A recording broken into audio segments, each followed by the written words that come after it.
lovers, and welcome back to this YouTube channel on communication and social life of parrots. Today we continue to look at the communication of parrots. I will also put everything into the context of research. In this video, we, namely my 4 Red Lord Amazon parrots Steffi, Dani, Pippi, Jenny and I, are featuring the Nintendo gang, who are Luigi, Yoshi, Monty and Mario. Those 4 males of the same species live as a group with their fellow humans, a small family of father, mother and son.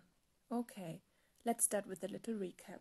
In the Communication Basics video, I reported that my little flock of parrots has certain sound clusters that are used in certain situations. There are sounds for relaxed moments, as well as sounds for concern,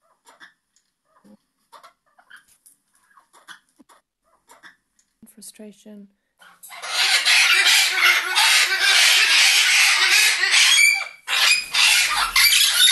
and so on. Of course, the parrots do not only communicate by means of sounds, but also through body language and/or actions. If a parrot vocalizes self-importance, it also communicates self-importance through body language.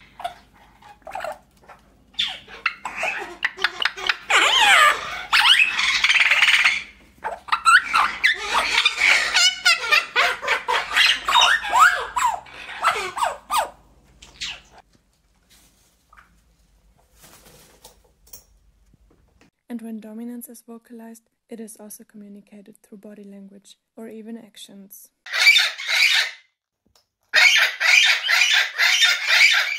Often the whole parrot, including its vocalizations, is the information it communicates. This has also been observed in many other social animals, especially primates.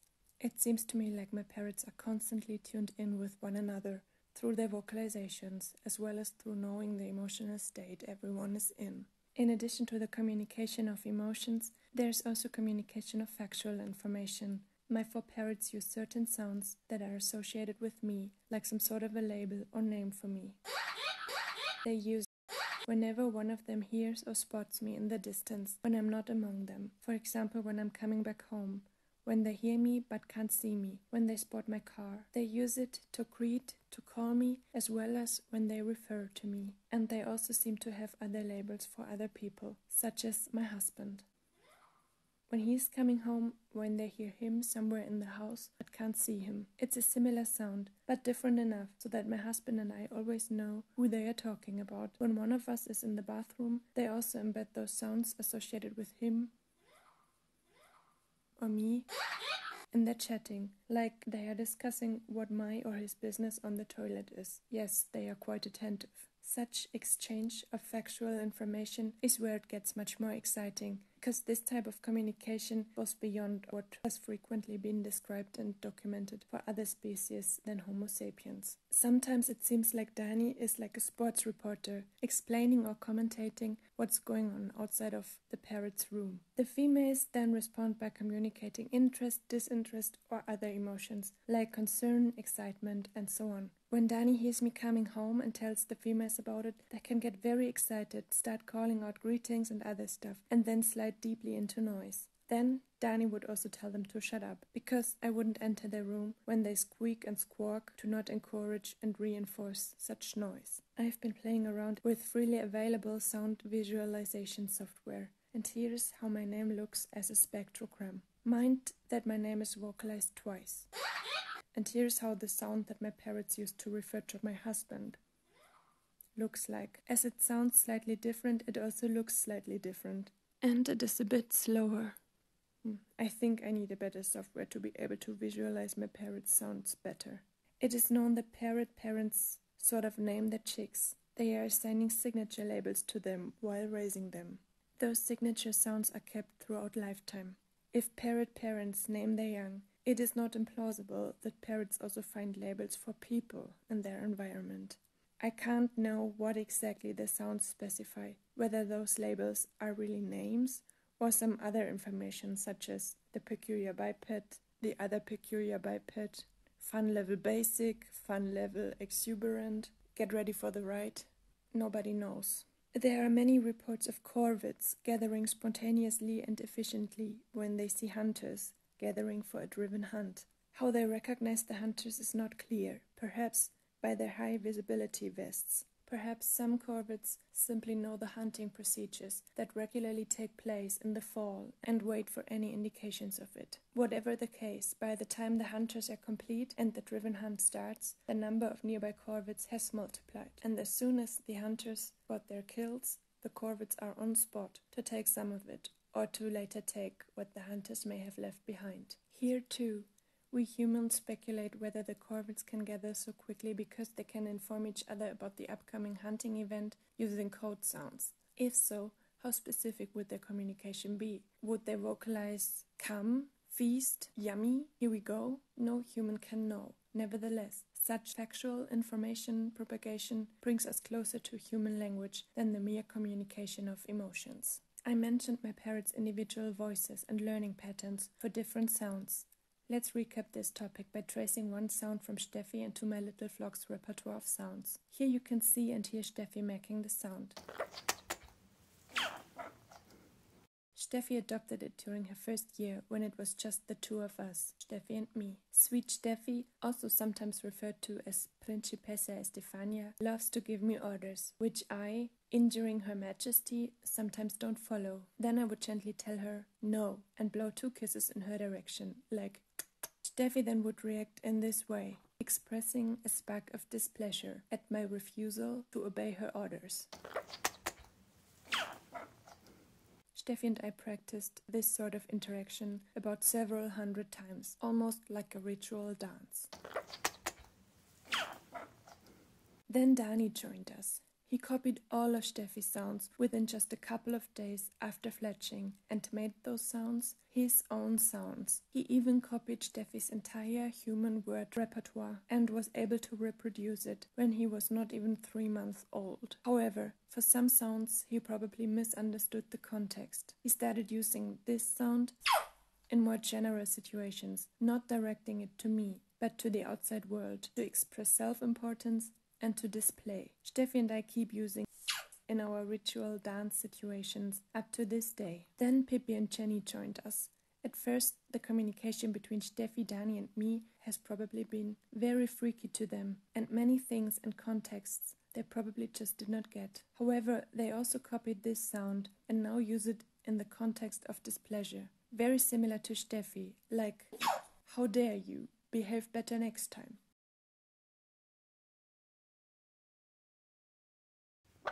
We will come back to who picks up whose sounds in a few minutes. In the intelligence video, I reported that Steffi had memorized dozens of Amazon parrot species as pictures and by names. Wo ist Amazona brasiliensis? Wo ist Amazona estiva? Steffi's knowledge could be tested by presenting her 2 pictures and asking her which of these was species X, which she then tapped with her beak. In most attempts, Steffi tapped correctly, so Steffi demonstrated that she could easily memorize a large number of associations between a sound and an object and between a sign and an object. By the way, Steffi and my other parrots perform similarly when other people test them. Pippi, sag mir mal grün. Feine. And it can be assumed that Steffi and her friends are not wonder parrots, but that they are fairly representative of their species. So all of my parrots can memorize a huge number of such paired information. In addition to my red lord Amazon parrots, many more parrot species have shown that they can memorize a variety of such picture-sound combinations. Dolphins, sea lions, dogs, primates and other animals can also do this. Easy peasy. This makes me wonder how many other sounds, images and objects my parrots probably memorize and associate with certain information, courses of events at our home and other knowledge about their environment. What exactly do they chat about when I am on the toilet? When they refer to my husband and me through different labels, they indicate that they may also be able to assign labels themselves. So now let's come back to who picks up whose sounds and speculate about the mechanisms behind. In the Communication Basics video, I explained that Steffi and Dani, who have a different background as compared to Pippi and Jenny, vocalized completely differently when they moved in with us. All their sounds were different. During the first month, their repertoires of sounds remained distinctly different. Pippi and Jenny stick to theirs, as well as Steffi and Dani stick to theirs. However, recently things change. Jenny and Pippi are adopting more and more of Steffi's and Dani's sounds. Of Jenny's and Pippi's original repertoire, only few sounds persist and crawled into Steffi's and Dani's repertoire. Now that Pippi and Jenny have joined into Steffi's and Dani's language, they actively contribute to developing it further. Dani's expressions of objection and dilly-dally are constantly evolving in an interplay with Pippi.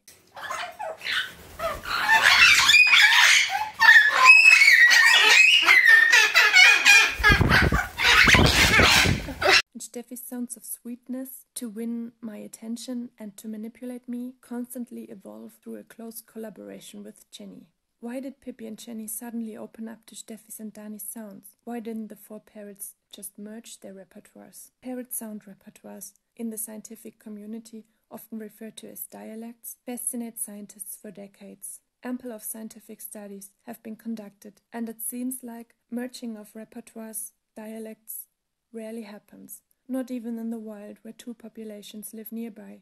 At the borders of each group's territory, no merging of repertoires takes place.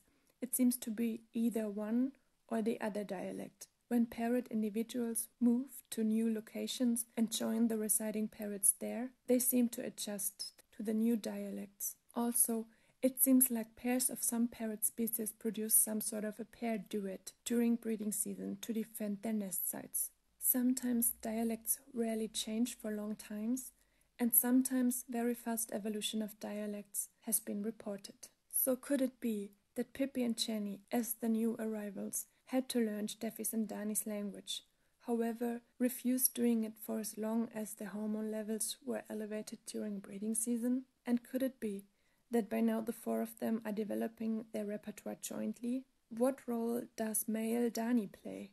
And did Pippi and Jenny forget their old dialect? So let's try to figure this out. To simplify matters, let's just say that Jenny and Pippi come from location A. They moved to location Steffi and Dani and learned to speak the dialect Steffi and Dani. Location A also sent two females to location B, where they stayed for about a year. Then the two females that originally came from location A moved to location C, together with two males that originated from location B. When the four parrots arrived at location C, their repertoire of sounds was completely different from how Pippi and Jenny, also from location A, sounded at the beginning, to how Pippi, Jenny, Steffi and Dani sound now, and to how the parrots of location C sound. I had the opportunity to meet the Nintendo gang, Yoshi, Luigi, Mario and Monty, and their human family via a video call, and to get sound samples from the location Nintendo. The four boys also originate from location A. When we and our parrots met for the first time via video call, all the parrots showed considerable emotional reactions, which I wouldn't have expected. They clearly responded to one another. Steffi didn't like not being the center of attention and started an impressive sound, singing and human word performance of her own. This situation was quite overwhelming for me. There was a lot going on. When I now play the Nintendo gang's relaxed chatter sound samples to my four parrots, Pippi and Jenny are excited, interested, and listen closely.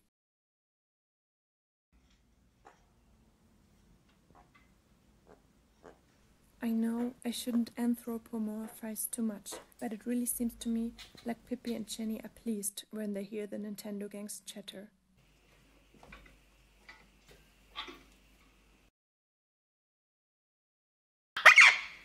Dani seems to ignore it at first. Pippi is getting more and more interested and vocalizes a sound which I don't know. I suspect it's a reply to the Nintendo gang in Pippi's and Jenny's old dialect.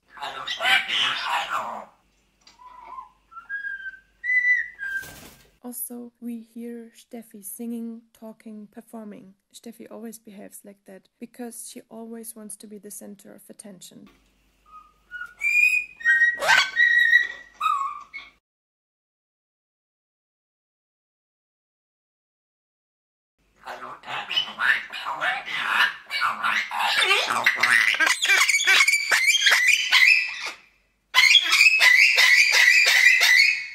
The females start arguing.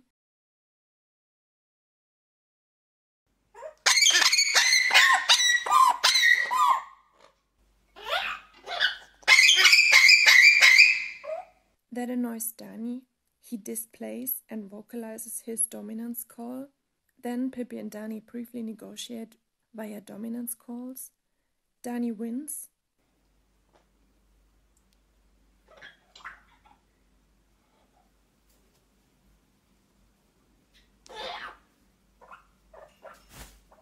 And next, Pippi and Jenny are back to listening to the Nintendo gang.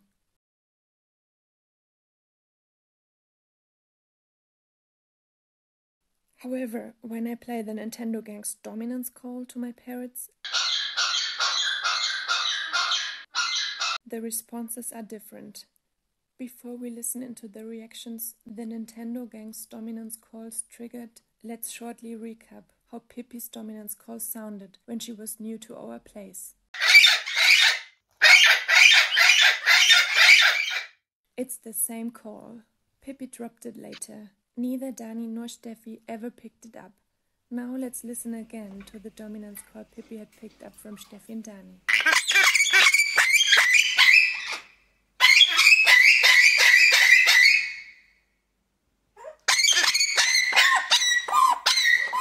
It's a different call. It's the call she has acquired after she and Jenny had moved in with us. When I now play the Nintendo gang's dominance call, Danny immediately picks it up and vocalizes his own, as well as the Nintendo gang's dominance call.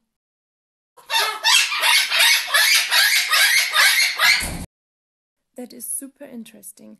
Remember, he had never picked up this call when Pippi and Jenny had vocalized it earlier. I speculate that now he wants to prove to Pippi and Jenny that he can do it too, or perhaps even better. He also repeatedly makes his own call, probably to claim his territory. In the scientific literature, it has been reported that wild parrots at territorial borders can vocalize calls in the two respective dialects. It is referred to as bilingualism. So, is Danny bilingual? Males seem to be super attentive when it comes to new sounds. Remember the old parrot at my parents' place I mentioned in the third video? He started using human words within just a couple of days after he realized that those could impress Steffi. Danny responded in a very agitated way by vocalizing those same words louder. Recently, we had 2 visiting parrots, of which one was attracted to Steffi. At that time, Steffi was into imitating corvid sounds, which she picked up from the corvids outside of our house. The male parrot just copied all of Steffi's sounds, including Steffi's corvid sounds. That put Danny under pressure, who, of course, had to outcompete the rival by volume.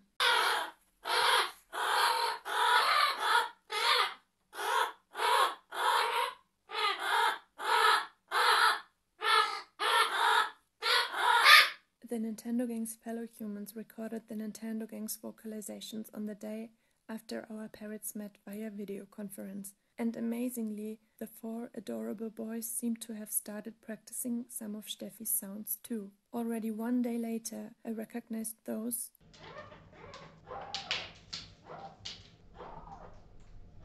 in sound samples the family kindly provided. Here is Steffi's version of that sound.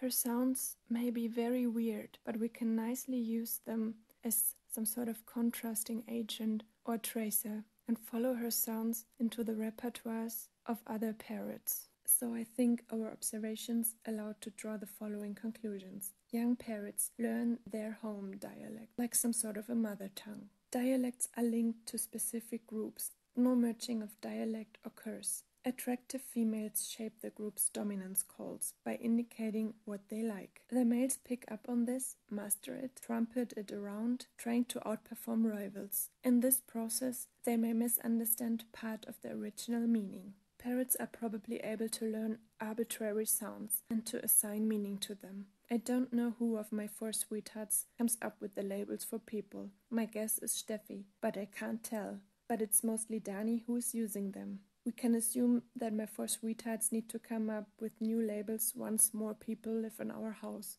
or use the toilet. Parrots can probably easily be bilingual. Pippi and Jenny do not seem to have forgotten their old dialect, and Dani was suddenly able to vocalize dominance in 2 different dialects. I have listed a number of shortcomings with regard to the just presented findings. I'm not going to read them out. If you are interested, feel free to pause the video and to read thoroughly. Despite the limitations, such observations allow for an interesting first impression of how complex parrot communication seems to be.